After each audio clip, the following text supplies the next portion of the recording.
Hello, everybody. Welcome back to another episode of You Can Sit With Us. I'm one of your hosts, Becky. I'm sitting with Matthew. Hello. We got Rainie on the ones and twos. Hello. And we have back everybody's favorite pickleballer, actor, podcaster, voice actor, dog dad, Ryan. I was trying to think of any more. Also acts on stage and screen, but that's okay. We can go with the voicing. The voice is one of my most favorite ones to do. Okay, good. At least we covered some of them. What up, Ryan? Yo! It is so good to be here again. Welcome back. Yeah. I have to tell you something from the last time that we spoke. What happened? An update. An update. Another person talked to me about adductors and abductors. Oh my gosh. Because I have such tight hips. Oh, and I was like, I'm stretching all the time. My hips aren't necessarily getting... You're only stretching the ad and not the abs. I'm not doing enough. And they were like, yeah, because you're doing like static stretching and that's not necessarily going to get you to a place of getting more flexibility. You have to do more dynamic stretching. Right. And so you can do with that is actually doing those machines, the peekaboo machine and the no, not right now machine. And so today I did legs and it was the first time I did those two machines. Oh my God, now do you feel sore? Whoa. I feel like my hips don't know what happened to them. Like they feel out of place. They feel unhappy. But I think it's just because it's something new. It's just something I haven't felt before. Yeah. You know? So is They'll that be your sore. bud this week? Oh, my bud? Sure. I'll give that as, the bud is, I'm looking forward to opening up my hips. I'm looking forward to finding more flexibility in my Good, hips. especially as we age, you know. Especially as It's a we goal. age. Yeah. And as I age, so I play pickleball with people that are 80 years old. Yeah. And they're so good. And I want to be that, but I can't be that if my hips are tight. Because your hips are going to get tight and then you're going to fall. And what do you break? Hips. Once you break one, it's downhill. But That's then you not can be good. a robot. Then you can Then you can be a bionic. robot. Yeah. Bionic hips. I would love Yeah. that. And then you can wiggle. Do you think that would make flexibility? Can they make my flexibility better if they change out my hips? I feel like it gets worse. Yeah, I feel like it would be But- worse. Do you see like flexible? I mean, there aren't like flexible cars, you know? Yeah, I don't understand that really, Becky. But I did do a play once with this guy, William Ryle, There's not flexible cars. who just turned, I think, like 75 or something. I'm sorry if I got your age wrong, William. But we were in a play, Man of La Mancha, or musical Man of La Mancha. And at rehearsal, he would always make jokes. He's like, oh, Peter, the director, Peter, did you want one of these? And just drop into the splits. Because he was just so flexible at like 70 years old. Damn. Does he do yoga? He's Like a he has Broadway to. dancer, man. Oh. Dancer, Years. singer, actor, man. Just Yeah. years of working at any. He stretched for 20 minutes every morning and every night. I think it's the hardest thing for me is going into the gym and doing things I don't usually do because I have like I can do a lot of weight at the things I'm doing all the time. Yeah. And now I'm doing lowest weight possible. I'm just trying to get the motion right. And it's like, who cares? Someone's going to look over and notice and think, man, what a weak little baby boy with his hips. But they can. You I should can only take be it. competing against yourself, you know? And I just listened to Mel Robbins talk, and one thing she's talking about, you can only control three things: what you do or don't do, what you think, and how you react to your own feelings. I can't control what they think about my little gains. No. They're my gains, and it's my responsibility to think about them what I like. It's true. I mean, I was Yeah. going to tell you that your thighs looked really tiny. And I have no today. control over that because that's your thoughts.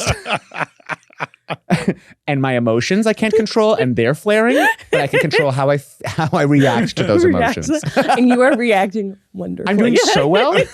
Everyone's surprised. It's very like, I am rubber, you are glue. Yeah. You know? You think my thighs are tiny?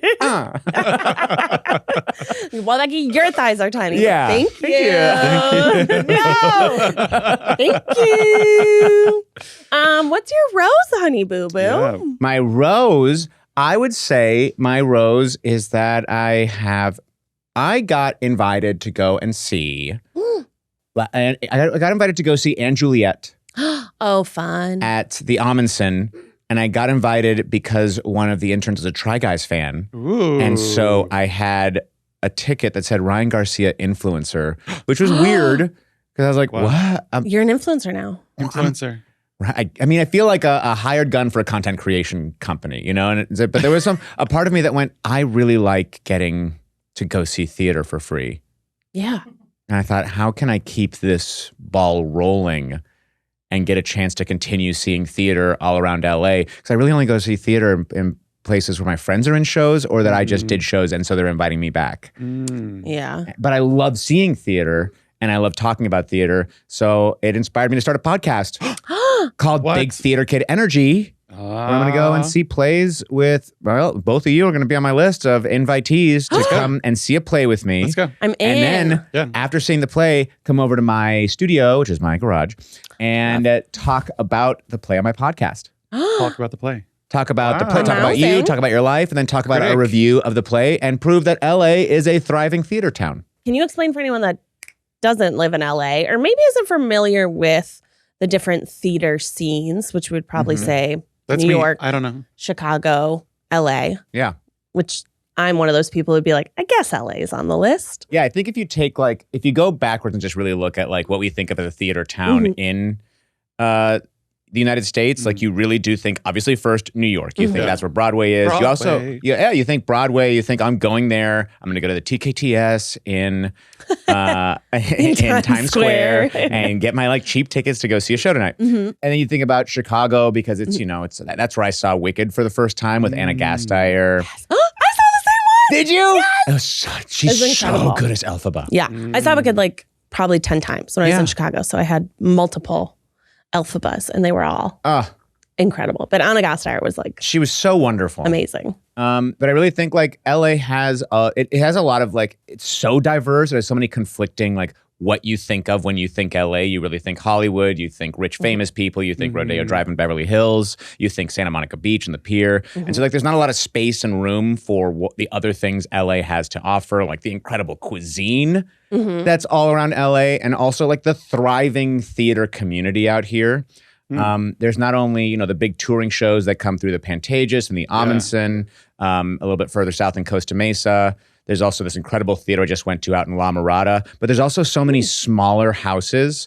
And there's a theater company that I'm a member of. I Am a Theater that's always doing new works, which, is a tough gig because it's not as profitable. So it really relies on donors to keep it afloat in order to keep those new works going. But some of those new works have now gone on to be put on Broadway. Oh, wow. But where are you going to get those new? All we're going to see is a lot more Wicked. Yeah. If there's not space for Wicked 2, 3, 4, 5. Well, that's right. There are a lot of it's just gonna Broadway's gonna match Hollywood, and we're just gonna have sequels of everything. Yeah. Yeah. Sequels, prequels. And so I think it's and also when you think about Southern California at large, there's also the Old Globe down in San Diego and La Jolla Playhouse. La Jolla Playhouse is also a breeding ground for a lot of Broadway shows. I just saw Come From Away, which is a beautiful play at the La Mirada. And that one had its start at the La Jolla Playhouse before 2 years later it made its run on Broadway. So there's actually a big breeding ground of new shows, touring shows, original plays, and really incredibly produced theater in Los Angeles of all different sizes, from the Geffen and the Amundsen to Boston Court Pasadena, which is a 99-seat theater that has incredible tech and performances that are happening there. Oh, wow. So this is just an opportunity for me to go and share all of those things so that when you come to LA, rather than coming in and, if you got to see the Walk of Fame, that's fine.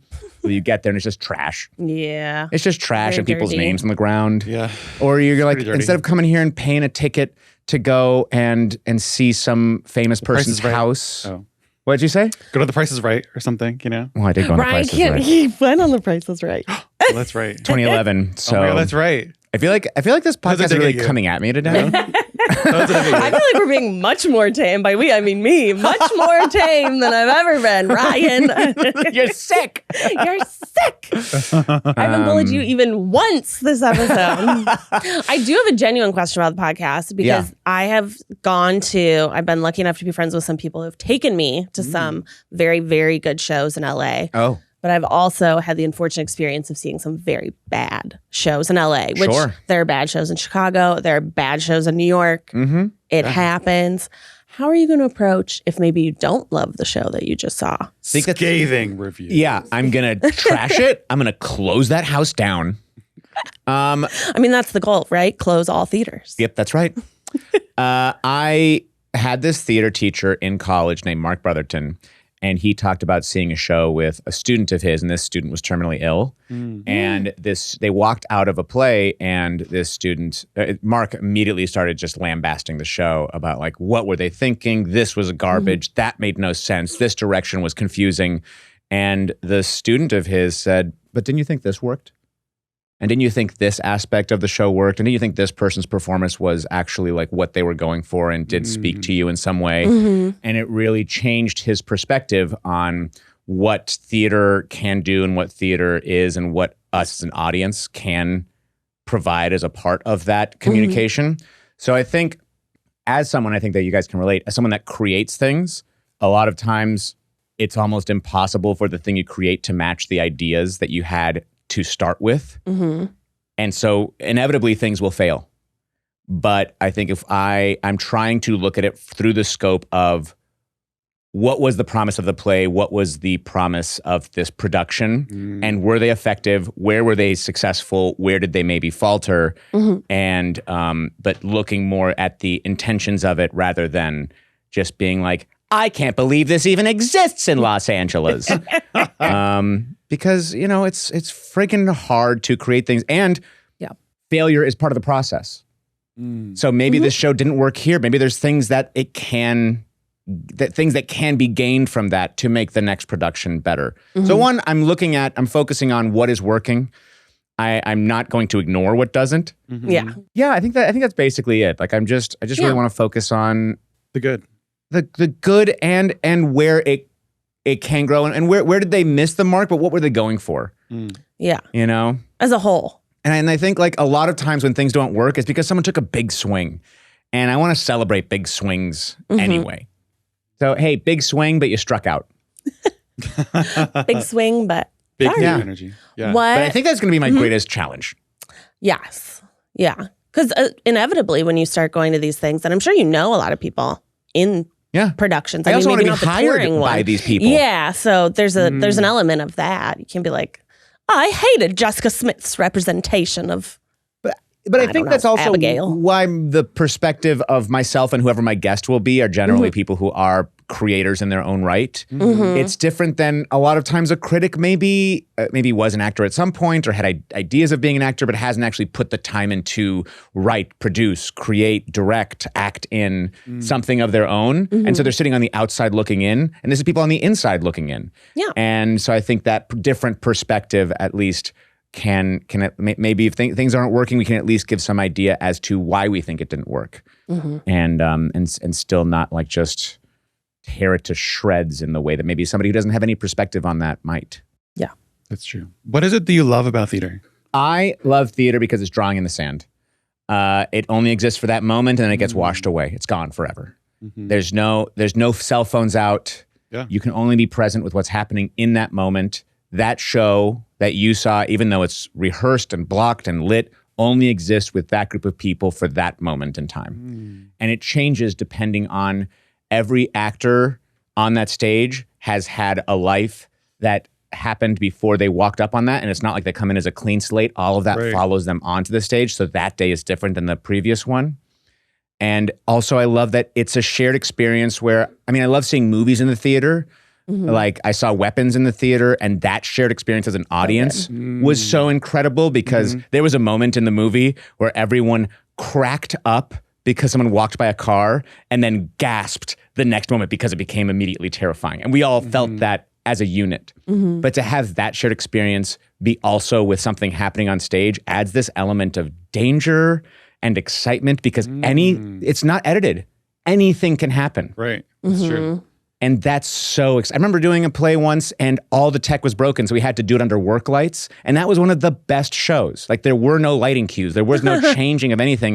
And the audience was so with us. So I think for that reason, that kind of shared live experience is something that especially we all crave after having gone through a pandemic together. Like any chance to be in a place where we're only this group are experiencing this right now together. As the weather cools, I'm swapping in the pieces that actually get the job done. Warm, durable, and built to last. And Quince delivers every time with wardrobe staples that'll carry you through the season. Quince has the kind of fall staples you'll actually want to wear on repeat. like 100% Mongolian cashmere from just $60, classic fit denim, and real leather and wool outerwear that looks sharp and holds up. I've worn my cashmere full zip hoodie from Quince every day since the weather has gotten cooler. It's so warm and cozy and comfortable. I also love their new home goods. The European linen bedding comes in so many fun colors, and they even have decor and art. Layer up this fall with pieces that feel as good as they look. Go to quince.com/sitwithus for free shipping on your order and 365-day returns. Now available in Canada too. That's QUINCE.com/sitwithus. Free shipping and 365-day returns. Quince.com/sitwithus. This episode is sponsored by BetterHelp. Did you know that October 10th was World Mental Health Day, or what I like to call Therapist Appreciation Day? BetterHelp therapists have helped over 5 million people worldwide on their mental health journeys. At You Can Sit With Us, we love therapy. It's always great to get an unbiased perspective and have someone to discuss your thoughts with.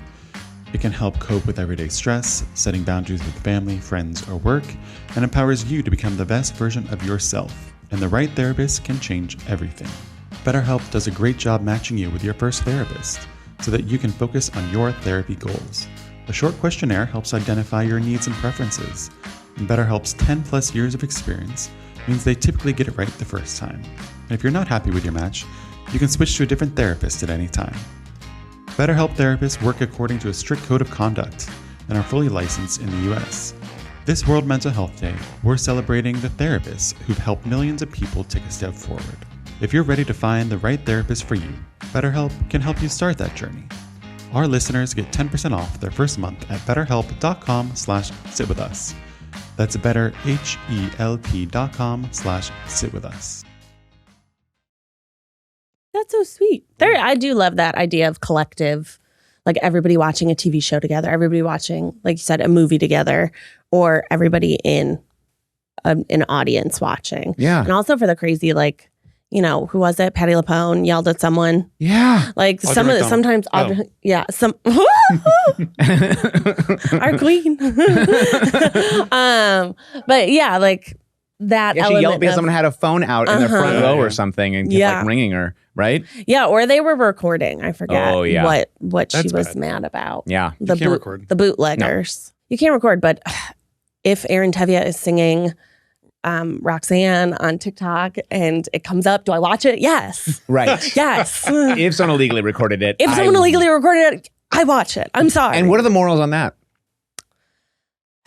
I mean, gray. Very gray. Very gray. But I did see that show once, so I feel like I paid your ticket. my ticket. Right.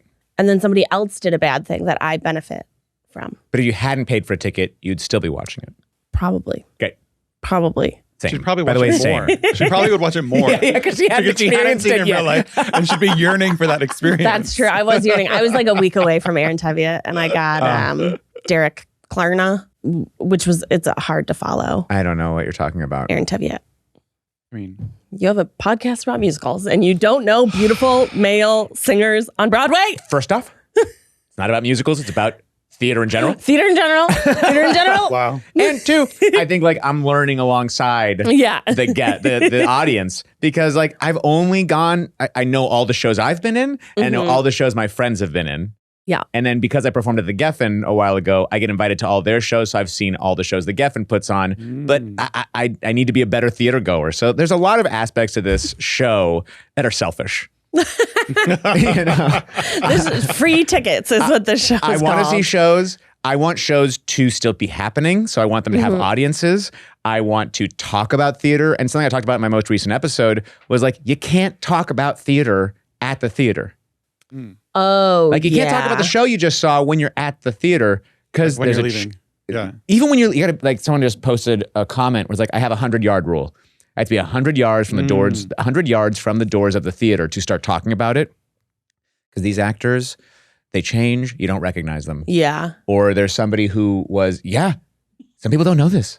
Or there's a There's- producer. He was There's like a producer sitting behind. There's you a or whatever. producer. Yeah. There's Someone's mom. The mom. Yeah. Yeah. A family member of even just like the sound designer is now hearing it, and then that trickles back, and now you've actually, and that's one of the things I love about theater. Now you've had an effect on the show. Like we all have an effect on the show in some way, and I'd rather my effect on the show be a positive sharing effect and not a like torpedoing at the ankles kind of effect. Yeah. Well, so often in movie reviews and theater reviews now, it's either all good or all bad. Right. You know, there's no, because that's how you get clicks and Yeah, the that's headlines and whatever.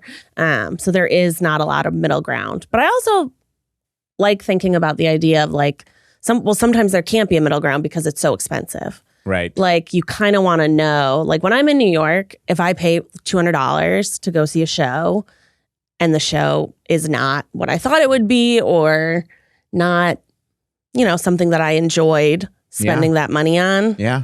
that's tough. You know, like about Tough pill. LA too is almost all these theaters have a pay what you can or some kind of student rate or some kind of cheaper rates that people like. You can see a Geffen show for $35. Yeah. You know, it doesn't have to be the $200 seat to go and see the show. And I like that there is some kind of like equality built into that. Yeah. Can I tell you a thorn that happened with my podcast? No? No. I see, this is my... Anyway. I do one Very podcast thorny and I come in this here and start trying to direct yours. What did you say? Becky's very thorny this morning. I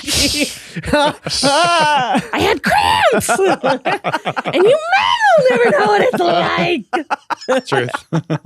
Now I'm trying to run the show as a man. So you're in trouble. Yeah, that's fair. Both of you. That's fair. No, please tell us about your thorn. The first podcast record I did, I went and saw, I know, it's bad. I thought you were going to say you didn't record. It's pretty bad. It's close to that. Oh, no. So we went and saw Am I Roxy at the Geffen Playhouse with my friend Ben Giroux. He came over the next morning, recorded the whole thing, and then I went to go drop the footage into my computer, and my shot was unusable out of focus. You hate Like, to see it. So bad. Wow. And I had to go to a rehearsal for for a show that I was in. Yeah. And it was, plaguing me. And then I thought, I'm an actor. I can recreate it. I can take the sound from the podcast, put on headphones. You ADR'd your podcast. I didn't even ADR it. I did a pickup shoot of my entire coverage. I put the camera back on. I looked at nobody. And I just listened to myself, like, you know how Robert Downey Jr. and some actors, they have like an earwig. So they have their lines read to them and then they say them out loud. I listened to what I said and then I said it back out loud to the other person. And I spent time Frankensteining that whole thing together. So it looked like I was actually having a nightmare. conversation with them. That's crazy. Did it end up working out in the end? I've had people watch it and they're like, hey man, great first episode. No thoughts or comments on like, what's going on? So watch it, see if you can see. Did you have a little like tennis ball where his eyes should be? Like when No, you I see have a those special plant effects? that was behind where his head was. and I knew it was there, so I just kind of looked at that. But yeah, so I really messed up. But that's the kind of the problem of, I'm like the Bert from Mary Poppins, yeah. I'm the Bert from Mary Poppins Chimney right Sweep. now, like the one man. I'm the chimney sweep, but also he's a one man band in the park, and he's playing the bass drum and the cymbals, and he's got that whole. You don't know this part, Dick Van Dyke? I don't know if I've seen When he Mary goes Poppins. into the... You haven't seen Mary Poppins. I'm not You're sure. gonna come on my podcast, and we're just gonna watch Mary Poppins together, and we're gonna. I think I might have seen it. How could you not have seen it? Mary All kids see Poppins? Mary You know what? Poppins. I think I've seen the new. Was there a new one? There was. It a new was. one. Was Anne with Hathaway? Lin-Manuel Miranda and was it Anne Was Hathaway? Anne Hathaway?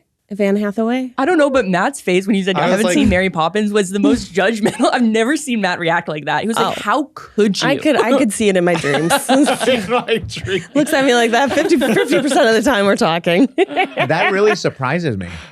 Right? You haven't seen that. Well, there was a different musical. We're Musical actually queen. talking about this before the podcast, is that I showed Henry one of my favorite musicals Yeah, what was it? as a child. Well, I want you to guess. It's I tr- obviously not Mary Not Poppins. Mary Poppins, which is Yeah. a kid But musical. I loved this other musical. Me and my brother loved it. And I showed it to Henny this weekend. And there were multiple parts where I had to fast forward. And then one part where I did tell my parents, I was like, well, then Henny and I had a conversation about why that was offensive. And my mom was like, I'm sure your 2-year-old understood. Thanks, Kim. Thanks, Kim. I was like, you know what? But he's open to the conversation. And it now. wasn't West Side Story. Wasn't West Side Story. And it wasn't Sound of Music. Kid and it- musical. Mm-hmm. That's what's tripping me up. Mm-hmm. It was, it we looked wasn't- it up, it wasn't 1950s. is when it was filmed. Not Newsies. I have seen Newsies. The Christian Bale version. Of course. The only version that matters to me. I'm so sorry. I used that song Santa Fe as an audition song for a while. Oh, I could see that. That'd be a good one for you. I have no clue. Okay, I'll give you a hint. There's rigging, a lot of rigging Is involved. it Peter Pan? Mary Peter Martin Pan. playing Peter Pan. I've never seen it. Well, I don't want to encourage you to watch it because I have seen it. it's not, But it's been so long. yeah. Yeah. So you can find it on YouTube. Yeah. Mary Martin plays Peter Pan. Did I forget that Tiger Lily and the entire group of Indigenous people were very white, Right. wearing deeply offensive headdresses, Right. doing deeply offensive dances. Fast forwarded right then and there. Yeah. And then Henry didn't like the pirates. That part wasn't offensive. Well, they're probably a Oh, little and scary. then I was scared of the dog. Nana Nana? is a man, is I assume a man, in a dog remember like this at all. mascot, Now I gotta walking relook. on all fours like a little monster man. He's in a full costume. Man, cinema's come a long way. Yeah, Wow. yeah. Why did you want to show him that version instead of the cartoon? Because you remembered it. Because I loved Mary Martin. oh, Peter Pan. I see.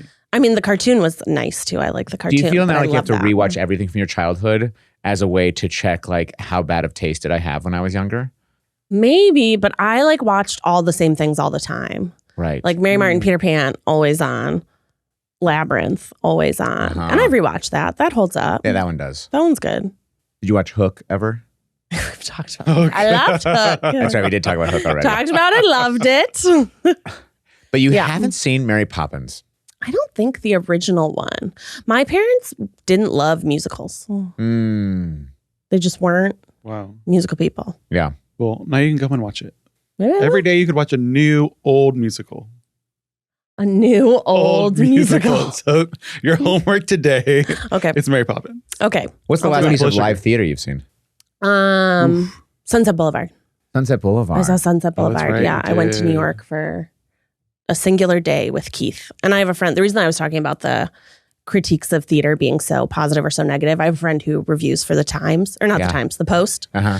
And he's like always scathing is his persona is this very like Right. but I asked him, one night, what do I see? I'm going to be by myself. I want to see whatever the best thing is right now. And it was between Maybe Happy Endings and Sunset Boulevard. Was he right? I still haven't seen Maybe Happy Endings. But he said Sunset Boulevard was worth seeing. He said he thought Sunset Boulevard was, how did he describe it to me? Not the worst. He said you're either going to love it or you're going to hate it. He said you'll probably love Maybe Happy Endings all around, but you'll either love or hate Sunset Boulevard. And you loved it. I loved it. Okay. And you loved it. I thought it was phenomenal. I thought the performance was phenomenal. Can't speak to who the actors are as humans. There's been some stuff about Nicole That's true. Scherzinger. That's I true. can't speak to anything about how people are as humans. The live theater that I saw in that moment, incredible. Have you seen any theater ever? Never Yeah, have ever. So, No, I used to go to the opera all the time. opera. Yeah. What is it about the opera that draws you in? Well, in college, I studied opera. That was like my He's an opera hobby boy. credits, that Wow. we got to do. Yeah. So one of my friends and I, we both did it together. We had like the same voice teacher. So we both live in LA. So for like 5 or 6 years, we had opera season tickets Whoa. to the LA Opera. So Do you What's your miss it? favorite? Oh, sorry. Go ahead. You go. No, I'm talking You go, too man. much. I'm talking too much. I'm talking too much, but I don't go to because though I do love the Magic Flute, there was one year or like 2 years in a row where the LA Opera was playing the Magic Flute like 3 times. And you're like, I don't need to see Magic Flute again. Okay, I've seen it. I've seen it too many times already. I don't need Magic Flute again. Are there new operas? What's the magic? There are flute? new ones, but the new ones are usually in English, which for some reason operas in English don't sound as good. I'm not gonna lie. Hot take. Is there an opera about hot air take. balloons? Maybe, I don't Or know. like it's got a name that's like somewhat similar I'll to look. hot air balloons? Anyway, I went to like the UK for some college trip and we saw an opera that was all in Italian with this. I love the superscript that happens up on the stage. so that you can understand what's happening. Yeah. Yes. Yeah. There's a rock opera called Hot Air Balloon. I think it by was the good. Disco Biscuits. That couldn't have been it. That sounds right on branding for you. What are you talking about? Wasn't the Disco Biscuits? Do you want to go with me to the Disco Biscuits? I'm in. We find out they're horrible people. Yeah, I know, everything ties- no. But at least everything's connected, you know? Yeah, that's true. At least there's a through circle. line. Yes. What is your like favorite opera? The Magic I don't Flute. know. I don't know. Magic Flute. I don't know if I have a favorite one. I mean, Pirates of Penzance is always really good. Oh, yeah. Like I always want to go to that. Mm-hmm. Yeah. It's so vivacious. I don't think I've ever seen an opera. Oh, we should go. Next time there's a good one, Okay. we can go. Because also the Opera House in LA, the Dorothy Chandler Pavilion, is actually a really cool spot. It's like very 70s. You know, it's like 4 or 5 layers. It's like very 70s with like lots of chandeliers, lots of gold. Ooh. It's crazy because when people go to the opera, I think a lot of people are like, oh, it's fancy. I have to dress up. Right. Mhm. So there'll be people like in full on like gowns and like tuxedos. And then there'll be like someone just like schlepping in like jorts. You know, so it's really funny to see like the dichotomy of what people think. Oh yeah, to wear. That they should wear I to never opera. know what to wear. Like going to live theater too. I never know what to wear. Yeah, what do you wear when you go? Yeah, what do you it dress depends. up? It depends. If it's an opening night, I get Mm. dressy. Is opening night always more dressy, even for audience? For the most part, yeah. People will Mhm. kind of like come out dressed really nice. Sometimes in full suit, sometimes like a crazy. I usually go full suit if it's an opening night or at least a blazer. Yeah. But people will be like, especially the cast will come out after the show and they'll be dressed to the nines as well, not just coming out in their sweats. Like I come from away, one of these great actors, this guy Kent Lewis, he came out and he had like a sequence blazer on after the show. But even so, I'd say I've always got a button somewhere on my shirt Yeah. if I'm going to least see one theater. button. There's got to, if it's a polo or it's a button, I just can't go buttonless. Mm-hmm. Yeah. That makes sense. Unless you went in like the tech bro way of like a jacket over a t-shirt. That's a button. Oh yeah, that's true. The 'Cause jacket's got has buttons. a button. Oh gosh, That's true. saved it. That was close. Phew. Phew. I do like the look of a hoodie and a blazer, or like a thin hoodie with that tech bro look. Not that I like wearing it, but I like. You just like the look. movie The Social Network. I'm like, have you guys seen this new movie? Do you know what we actually broke to Jared on this podcast that he was unaware of? Is that Army Hammer was yeah. Oh, yeah. both Winklevoss? There was only one actor. He thought there were 2 Army Hammers out there. Blew his mind. Yeah. One eats people and one's cool. Yeah. It was so funny. Wow. So funny. But did you do theater in high school? Musical theater, yeah. You did musical theater, but never straight play. No. Only singing, Only singing. Yeah, only singing. and no interest in it. No. Oh, Becky, did you? No. Yeah. No. I only did one musical though, because I don't sing. But And you I did got the part that other didn't sing. plays or just Plays. the Yeah. No. I did straight plays. She dances. Did you have I a show? shimmied. Change, pot I over. shimmied. Was there a drama club at your school? Were you in it? Were you the president? I knew it. Were you the president? I think I was vice president. My best friend Natalie was the president. But I knew it. I knew you were leading Yeah. that. and then in college, leading I the was charge. in. Yep. There was a student RSO that was called Free Stage, and they basically got grant funding from the university and from like other little private donors, and they would pay for students to put up their own productions. And we try and that's do fun. like a theme of a season. And so when I was in it, we did everything was a found space, so there were no performances that took place on a stage. Whoa. So we would do like, there was one, ours was outside that we put on, but one, I think there was like rain or something. So we moved it inside, and we moved all of the movable seats into the actual theater and performed in the like waiting area love lobby. that. It was so fun. It was so cool. And other people found really like creative different spaces around the campus to do their Gosh, so avant-garde. shows. Yeah. That's it what I was love really back fun. then. Theater can be so many things. I just did a show in Carmel where it was at this Beautiful. By the sea? hotel. Carmel by the sea. It's beautiful Gosh, there. Carmel by the sea. You know what? Yeah. That place is crazy. Nobody has addresses. What? Nobody has Oh, addresses. They that's- yeah. name their houses.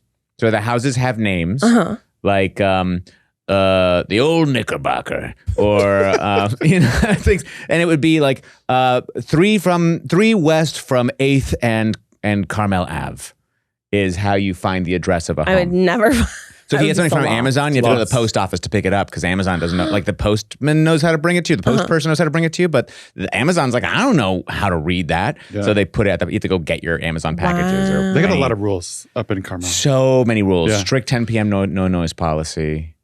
Beautiful beaches. Dogs are always allowed on the beach. Oh, But they did the show and it was an immersive play. So it was like, I did like this 12-minute poem monologue for a big group of people and then sent them on their way. And they went to these 5 different rooms in the hotel that each had all these interconnected scenes that they would see one at a time in whatever order.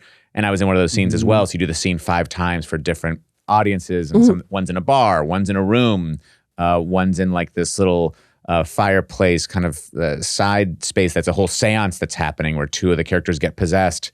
And then they all get together again for a wedding at the end. And it was only for one night. Oh, that's cool. One night special. Which really makes it special. Mm-hmm. So like I love that aspect of theater, that like it can be in any place. Ephemeral. Any place can have it. Like a 24-hour play festival. Do you ever do that? No, thank God. No, those are crazy. No. Mm-mm. I've never even heard of those. 24 like hours? Glastonbury, whatever it's called. Edinburgh? Yeah. No, Edinburgh's No, not like that's that. like a Edinburgh festival. yeah. We have a fringe festival here in Hollywood as well that happens every year, where it's just like a lot of theaters are open and there's shows happening there every few hours. There's another show happening. Oh, I see. But no, a 24-hour play festival is like, okay, here's your group and here's your prompt. Like there's some kind of theme that everyone has to follow. Here's your location. Now the writers get to work. And so like they each make it writer will into write their own play. Oh, and then I at a see. certain hour, it's like, okay, you have to now pass your play on to your actors. And then the actors will start learning lines and then they'll meet with the director. They'll rehearse it. And I did one in Ithaca where there was also some of the plays were moving. Because you'd say we'd have like a play in this parking garage and then a play on the street and then a play in this front like shop. But then the next play was 2 blocks that way. So one play would be follow me like an amorphous blob, and the play would be happening around them where someone would jump out of the alley as part of the scene, getting them to that next location. That's cool. It's very fun, but exhausting. Oh, I'm sure. It's not necessarily for people that have, are a little bit more advanced in age. Right. It's for those young kids. It's a young person's game. Keith's improv group in college used to do, in association with the Free Stage Festival, improvised plays. Yeah. So they would do like a 2-night run usually. And I remember going to one and it ended up being a serious play. And everybody was like, why are we crying? Yeah. It was so neat to see where they went with it. And that's what I love about like that too, is like sometimes a taped play is not as effective as a play in person. Like when you watch taped improv, it's just like, oh, okay. Yeah. But there's something about seeing improv live that's like it's that danger element that things could fall apart at any moment. Yeah. That like changes your chemistry in the room. Yeah. That I think makes it worth it to see things live. For sure. I do love though, do you watch Very Important People, Very Important Person on Dropout? Yes. Vic Michaelis? Yes. They did one with, what's that comedian?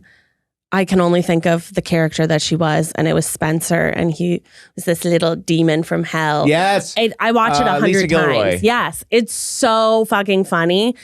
Unbelievable in the teeth. And it's, oh no, don't spank me. Don't spank me, Daddy. So you're my daddy now?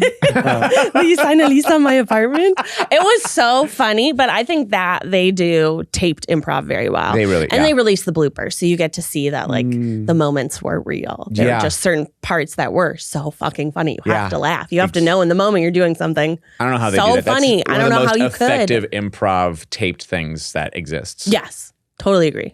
Totally and I don't want to just be this about talking about each theater thing we've seen, but I do want to say that I haven't seen improv Shakespeare, and I want to see that. Oh, I've never seen improvised Shakespeare either.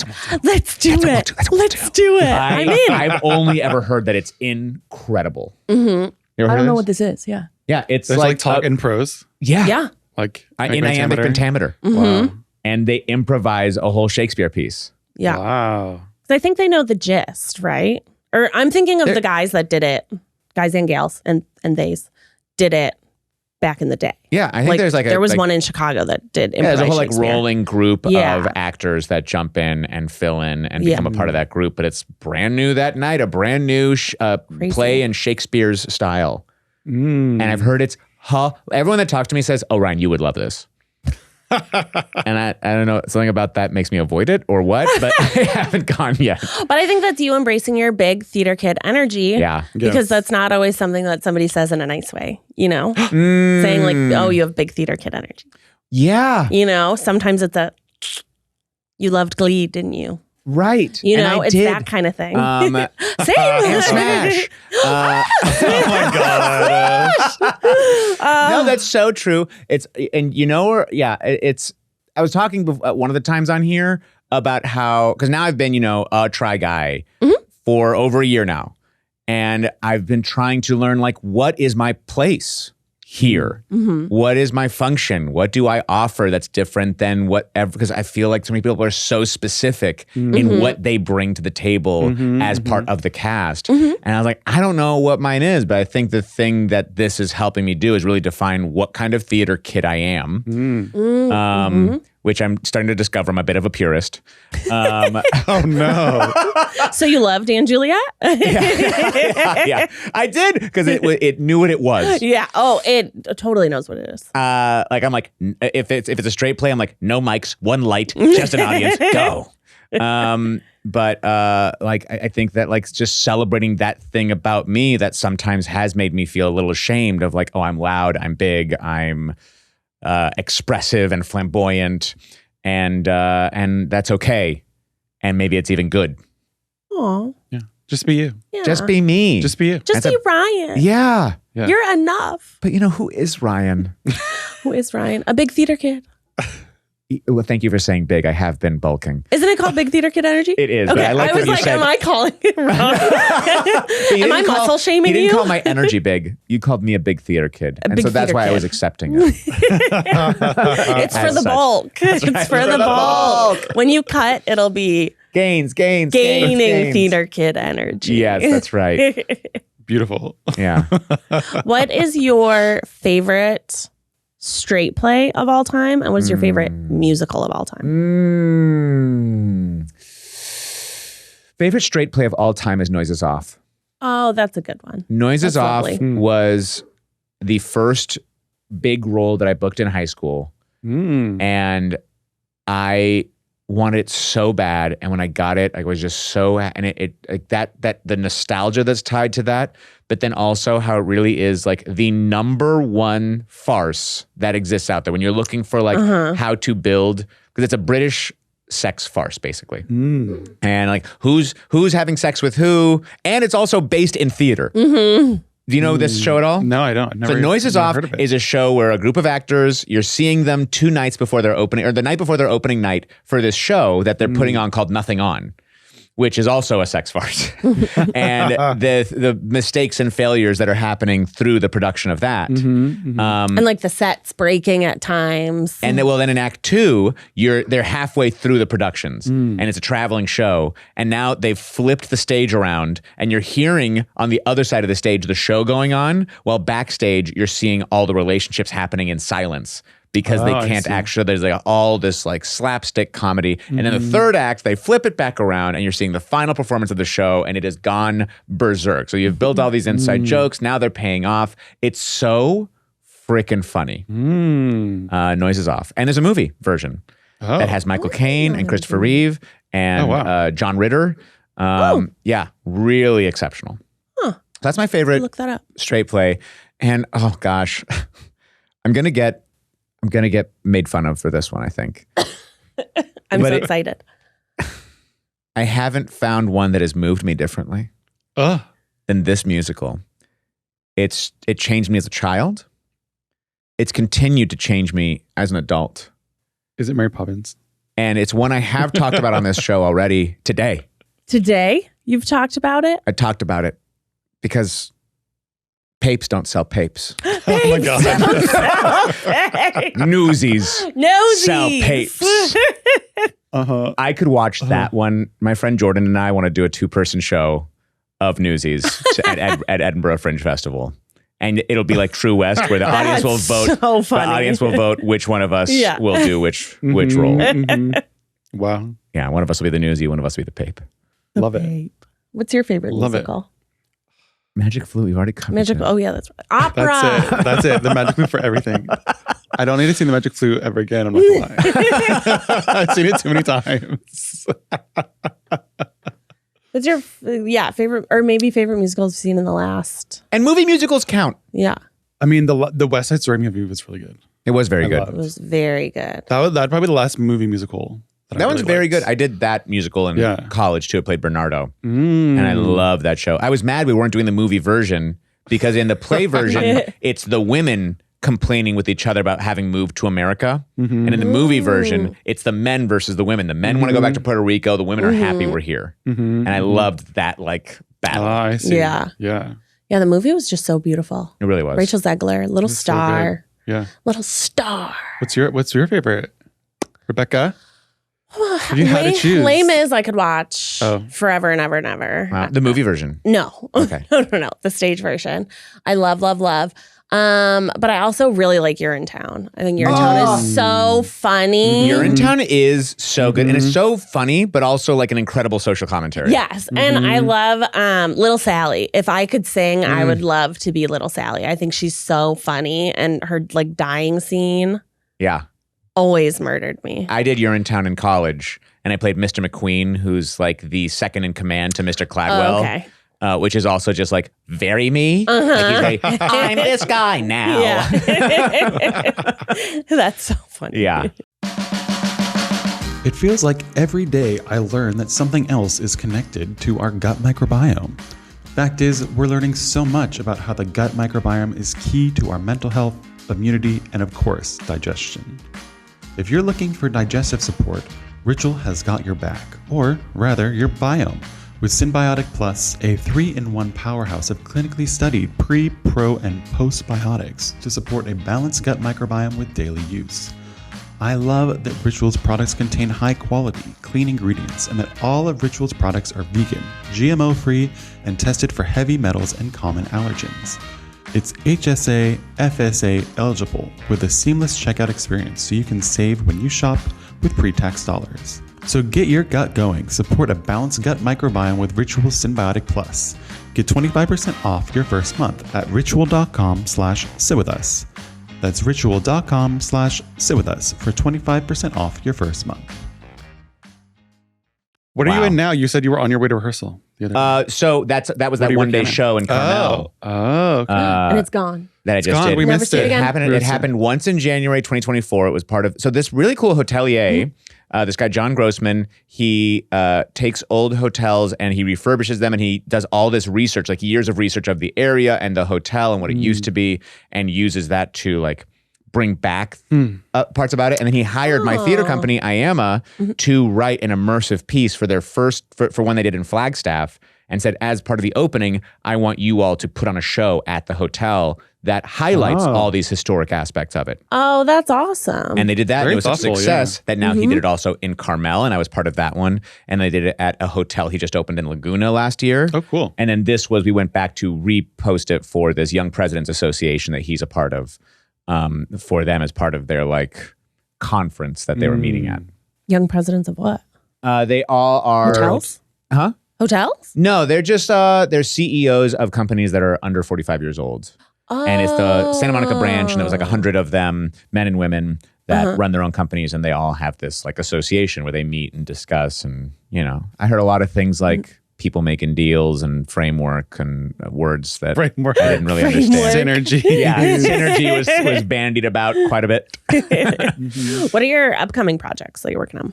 Other than the podcast. Yeah, other than the podcast, I've got some more Dora coming out, Dora the Explorer. Dora the Explorer? I didn't know you were on Dora the Explorer. Yeah, I've got this character named Salvador. And Salvador is a big tentacled monster that you think is scary, but actually he turns out to be pretty cool. Oh, you can't read a book by its so cute. cover. That's right. And then one of the Judge a book? characters, is there a character on Sword of the Explorer named Benny? He's a character Benny, and I play his cousin who plays soccer, who he is. Benny the monkey? Yeah. Oh, yeah. I think so. And I play his cousin who plays soccer, something the bull, and he only speaks Spanish and like pretty broken English. And so I did that one as well. So I've got Dora the Explorer that I've been That's working. so fun. And you know what I love about, because film and TV is so much more muted and internalized, and than when it comes to like the difference between that and theater acting. And I love voiceover because I get to flex all that like really blown out theater training because you can go so far when it's a cartoon. That's true. Yeah, very true. Oh, and I just dubbed a few characters on this children's Japanese show called Anpanman. Anpanman. Anpanman. What's it mean? It's so funny. It's so insane. It's so ridiculous. It's this superhero who's made of bread. And every time he starts to lose his power, the people from the community rebake his head and send it to him, and his head gets replaced, and then he gets, because he'll feed, he'll be like, oh no, and he'll break off parts of his head and feed people with it, and he'll start to like become less powerful, so they'll rebake his head for him. Or he has like his sidekick Dumpling Man, and oh my God, stop. And Dumpling can squirt out hot juices from himself. And I play one of the bad guy's henchman, Horror, who's a skeleton. So that was really fun. And you know how I got that job? How? My barber. What? Stop. The man who cuts my hair speaks Japanese and did a lot of like retranslating for their dubbing, and then got hired to direct. And since he was directing, he brought me into audition, and then he hired me on the gig. Wow. You never know when you're going to get a job. It's true. You got to be nice to everybody. You got to be a good person, and you got to be fun to work with. And then talent. Yeah. Don't forget the talent and the work. The talent and the work would be nice. I remember when I was in makeup school, they said, have you ever seen bad makeup on TV? And we were all like, oh yeah, you see bad makeup. He's this makeup artist people like. Yeah. You know what I mean? Yeah. You could be the best. Ouch. You could be the best makeup artist in the world, but It's if you're so like true. a jerk, nobody's going to want to spend all day with you. I've had actors in my class ask me, do I have it? Should I quit? Is this worth it for me? I'm like, I have no idea. I've seen actors with tons of talent never get a shot, and actors with no talent have massive careers. Like if you're just like great to work with, you may get a shot to be like, oh, I want to have him on set. Even though maybe he's not quite delivering. I don't know why I was making you that character. It's because you're remembering how I'm really bad at reading lines. Remember how we had this conversation? Oh yeah, when I thought you were going to start your acting classes from Ryan. No, I thought that was happening right now. Great. The coaching. Okay. I'm going to give The you... coaching. Well, I don't need the acting classes. I need training on how to be a better line reader for someone else who's auditioning. Yes. Oh, so he That's doesn't what think I line need. reading's acting. Wow. Wow. Probably problem number one. Numero uno, right there. Here, let's do a quick double lines of dialogue, and I'll give you some notes. Okay. Okay. Ready to go. Yeah. So let's just make up a scene. Matt's sweating. I've just gotten a lot shinier. Yeah. I've just gotten home, and you're upset because dinner's now cold because I'm so late. Okay. And your line of dialogue is well, I suppose there's nothing we can do about that. All right. Got that? Well, I suppose there's nothing I can do about that. Here we go. Okay. Hey, babe. Oh my gosh. I totally ruined dinner. I'm so sorry. I wish I could do something about it. Well, I guess there's nothing we can do about that. Great. I Okay. debated writing down the line for you. So I think my first note is maybe don't laugh through it. Maybe try to make eye contact with me. I thought I was trying to be more acting, Yeah, no, so that's Instead the of behind problem. the camera. I think that's the biggest problem. I had an actor in class who their partner is their reader, and I was more the partner was working so hard that I was distracted, and I was more like, wow, this guy's getting all the jokes. All right, so let's try it again. I guess there's nothing I can do about that, right? There's nothing I can do about that. I guess Honestly, there's nothing I can already, do about that. nothing happened, but that was much better. As a reader for somebody's audition, support them. Do less, be there. And if they need a beat there, whatever, give them that. But don't feel like you have to act. You just need to be present. Yeah. Okay, go. Let's read Here we go. monotone Let's start lines. one time. This Start again. monotone line. Here we go. Take your breath. Find your place. Center yourself.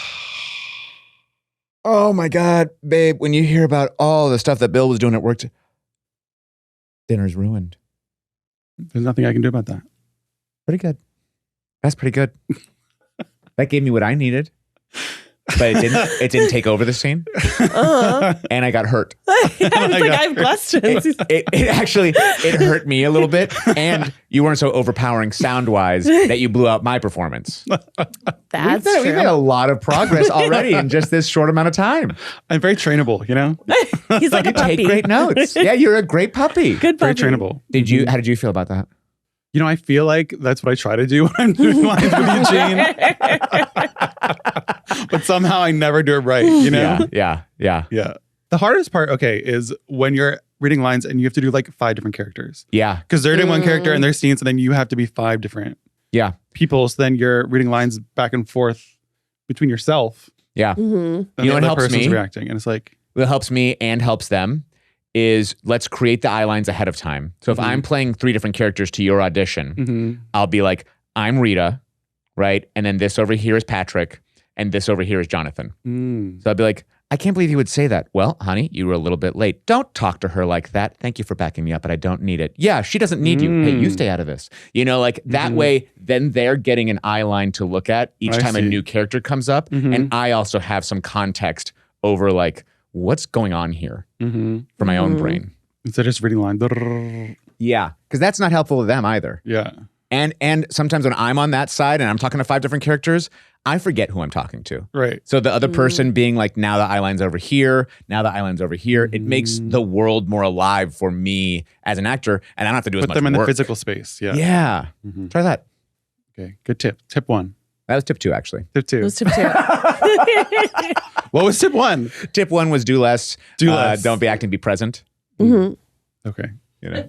2 tips. But you didn't take that tip because you felt like you were already doing it. Is I think the response I got. So you ignored that. I never tip. give enough. I never give enough is what Eugene always says. Yeah. And also depends on I know this is like whatever, but it also depends on the genre. If you're doing multicam, it's such a musical thing that you need to, I've seen that be a real challenge for certain actors because there's such a music to it that if you're not supporting them, then they can't play their music properly.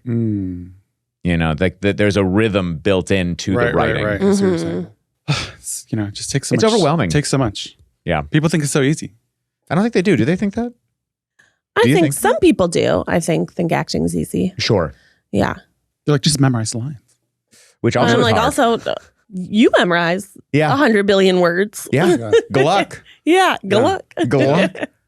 I do think there's something about anyone who's really, really good at something. Like when you look at a professional gymnast, professional dancer, professional actor, people who make it look really, really easy, they do get in your head of being like, well, I think I could do that. Yeah. Like, remember we saw the LA Phil and I saw the timpani player and I was like, I feel like I could play timpani. Yeah. There's no way I could play There's no, timpani. they are tuning But that because- timpani. Yeah. and because he was so Yeah. good and he did it with such like, ba-da. Like you don't see Professionals make it the, look easy. yeah, you don't see all the real like the years work of training that has gone in to make that look simple. Yeah.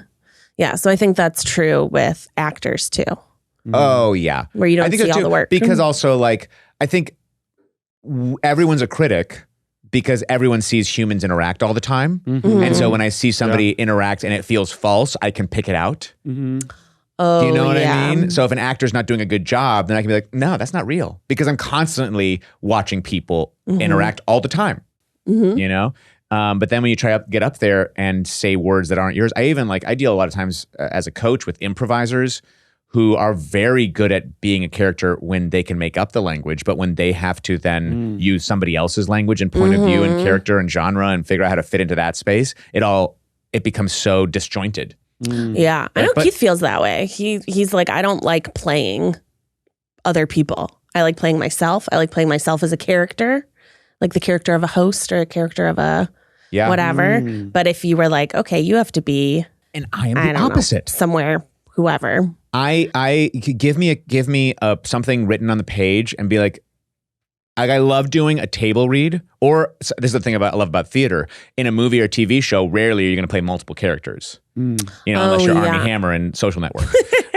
But in a play, a lot of times like there's a thing called the trunk roll, which is like open up the trunk and pull out all the characters you have in there. Right. And so like I love that track. When my track is, I got to play 5 different characters in this, and I've got to like differentiate between them.